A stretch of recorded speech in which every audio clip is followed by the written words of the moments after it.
Namasté et bienvenue dans cette fiche de Prasarita Padottanasana. Prasarita qui veut dire avoir l'écart entre les jambes. Padottanasana qui veut dire étirement, notamment étirement intense vers les pieds. Donc c'est une posture debout où on va faire une flexion du dos vers l'avant. Sauf que ce n'est jamais une flexion du dos, mais un mouvement qui démarre dans les hanches et dans le bassin. Prasarita Padottanasana, c'est une des postures qui est souvent utilisée comme une préparation pour les postures d'inversion, comme Shishasana ou la posture sur la tête.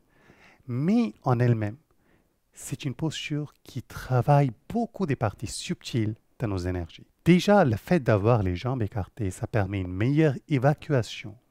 Donc, si vous êtes stressé, si vous êtes anxieux, si vous n'avez pas dormi depuis un certain temps, ou si vous commencez à sentir les coups de blues ou un peu de déprime, c'est une excellente posture parce que ça va aider à évacuer toutes les mauvaises énergies. Ensuite, du fait qu'il y a quand même une inversion qui est en train de se faire, non seulement il va nous préparer pour l'inversion, mais aussi énergétiquement nous donner l'habitude de ce mouvement de l'énergie qui est censé aller du haut vers le bas, sauf que durant les inversions, va du bas vers le haut. Et finalement, c'est une excellente posture pour commencer à apprendre comment faire les flexions du dos, que ce soit vers l'avant, que ce soit vers l'arrière, parce que ça nous incite à travailler un mouvement clé pour toutes les flexions, qui est la rétroversion et antéversion du bassin.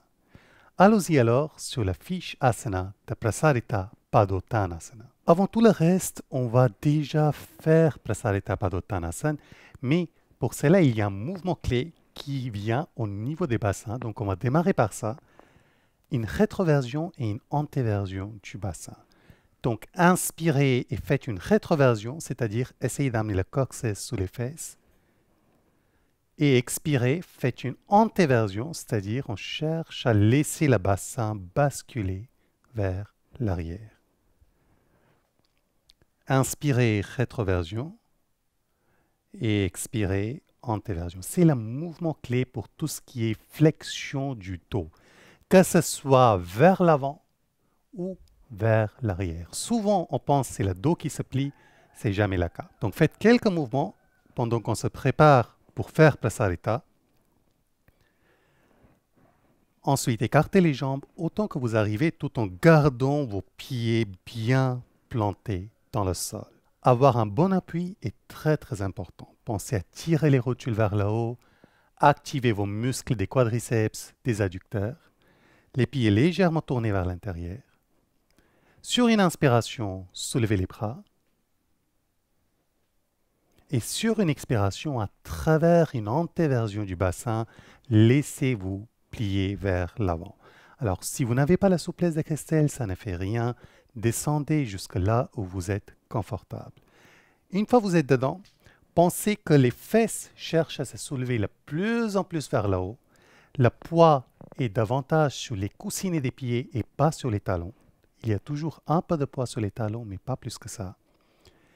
Vous pouvez reculer vos mains derrière les jambes, tout comme vous pouvez les garder derrière dans le dos. Il y a plusieurs possibilités dans cette posture. Pour la variation d'aujourd'hui, on va garder les mains au sol. Prenez une grande inspiration. Et quand vous expirez, laissez votre abdomen approcher la pubis.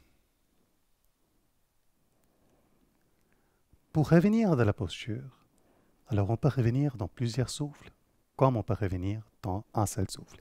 Si vous avez l'impression d'avoir des vertiges, revenez toujours en plusieurs fois, comme fait Christelle. Donc, chaque inspire, on se soulève un peu. On expire, on relaxe. Et prochain inspire, on se soulève de nouveau. Et finalement, inspirez et soulevez les bras. Ça, c'était la basique.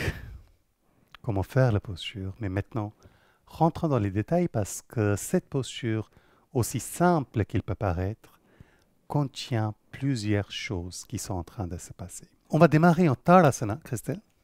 Donc, on va vraiment rentrer dans la posture à travers un Vinyasa. Inspire, soulève les jambes gauche. Expire, recule la jambe gauche.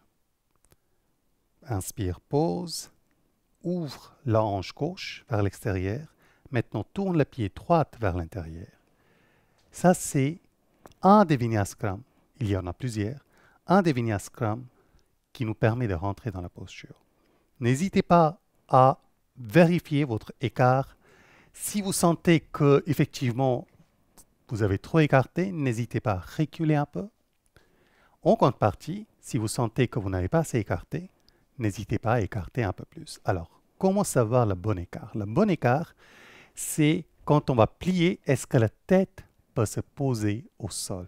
Que vous avez la souplesse nécessaire ou pas, ce n'est pas la question. Pouvoir poser la tête au sol est important. Et si vous sentez que le buste elle est trop haute, dans ce cas-là, il faut écarter un peu plus les jambes. Et automatiquement, nous avons le bon écart. Là, Christelle a écarté un peu trop parce que si tu plies plus, tu arriveras à davantage poser. Parfait. Donc pour Christelle, ça c'est le bon écart au niveau des jambes. Pensez à garder les pieds tournés légèrement vers l'intérieur. D'ici, première chose que nous allons faire, c'est Pad Bandha. On va soulever tous les orteils, écarter les orteils autant que vous arrivez. Sur une expiration, posez les orteils doucement au sol. Basculez le poids davantage sur les talons. Comme si vous cherchiez à aspirer l'énergie à travers votre pied. Pensez à votre pied comme un ventouse qui cherche à aspirer l'énergie. Et tirez le talon, la cheville et la rotule vers le haut. Donc on cherche vraiment ce mouvement énergétique qui remonte tout le long de la cuisse. Légère rétroversion du bassin. Donc on essaye d'amener le coccyx sous les fesses. Les épaules en arrière, loin des oreilles. Pensez à bien activer les triceps. Il est important que vous sentez les triceps s'activer.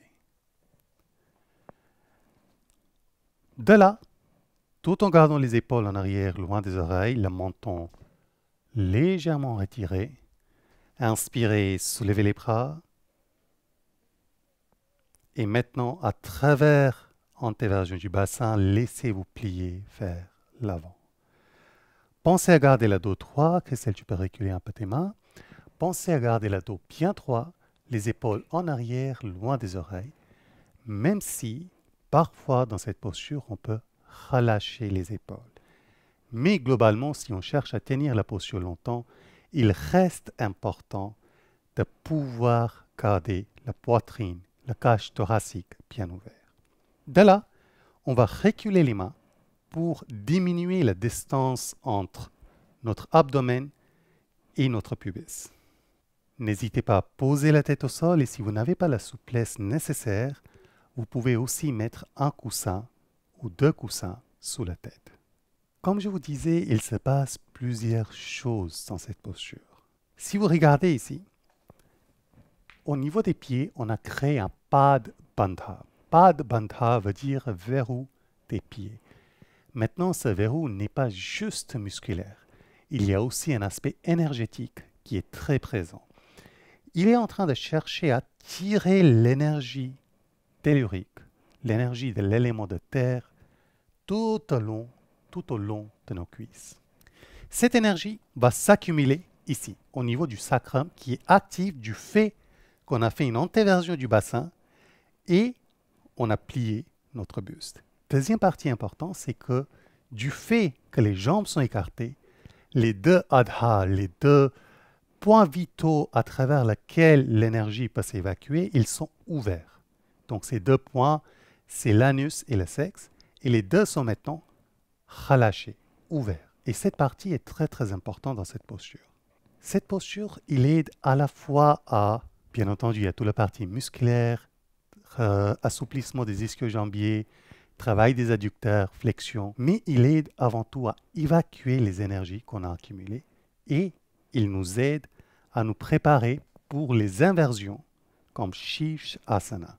Donc, si vous regardez au niveau de buste, on est déjà en Shirshasana, mais du fait que les jambes sont posées et du fait que les deux adhas sont ouverts, il nous permet aussi d'évacuer tout le stress qu'on peut ressentir dans une journée, les anxiétés, les peurs, toutes les émotions négatives, c'est une excellente posture contre tout cela.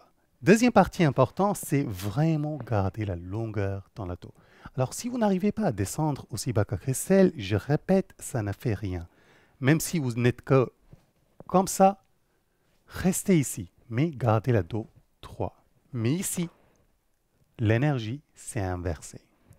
Donc, toute l'énergie au niveau de l'abdomen est maintenant en train de partir vers la tête, qui, de nouveau, va avoir déjà un effet calmant sur le mental, mais aussi nous préparer pour un travail énergétique plus approfondi dans les pranayamas et les méditations.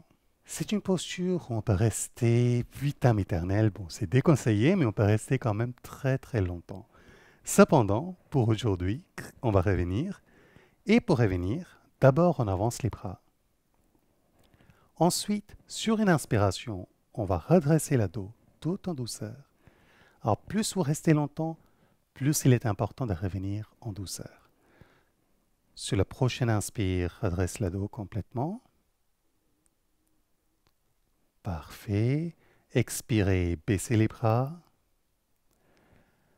De là, je conseille toujours, maintenant, ouvrez les pieds vers l'extérieur.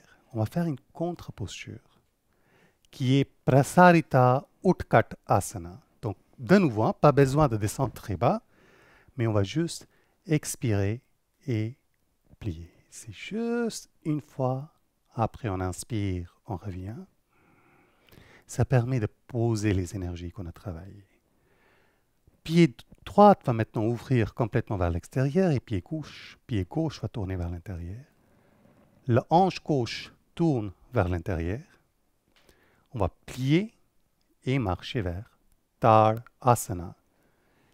Tadasana qui est aussi la samsthiti et qui nous permet concrètement d'assimiler les énergies qu'on a générées et travaillées dans la posture précédente. J'espère que cette vidéo vous aura plu.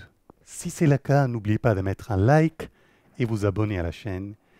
Et si ce n'est pas le cas, dites-nous dans les commentaires qu'est-ce que vous aimeriez savoir, comment on peut améliorer nos vidéos. Avec cela, je vous souhaite une excellente journée. Namasté.